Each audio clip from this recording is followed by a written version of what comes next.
So then when I went to the psychiatrist, I honestly thought, I think I went on a lunch hour at my day job when I was just 21. And I remember saying to my boss, I don't know if I'll be back today because I have this appointment. I don't know how long it's going to be. I thought I had to go through all this testing. I thought I'd be hooked up to monitors, my brain, and taking my blood. And were they going to have to shave part of my head to get in there? I mean, why would I not think that, And when 15 minutes later, I'm out of the office with a prescription and I was told I had a chemical imbalance. How? How did they know? And I went, okay, I guess I must be so obviously depressed that they can see through my eyes that I didn't go, that's weird. How did they know it's one?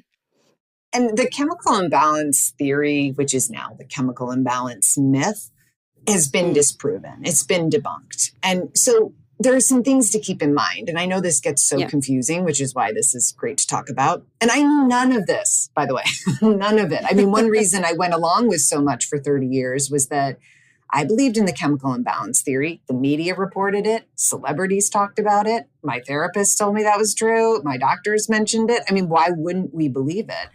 They used to say, that it was, you had too low levels of something, right? So dopamine, serotonin, as you said. Yeah. And they found no consistency among people with depression or schizophrenia with any of the neurotransmitters or any of that. So the chemical imbalance theory has been debunked. Now, does that mean that it isn't something going on in your brain? Probably not. We don't know.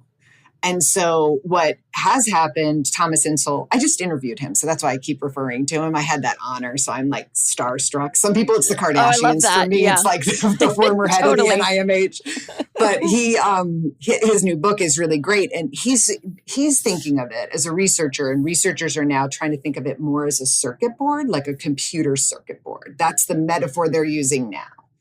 And so, but none of that has been proven either. And so what I think that does for us, where that leaves us, is we don't know. And when my psychiatrist said to me, I don't know, it was my choice. I wasn't forced to believe something that wasn't true.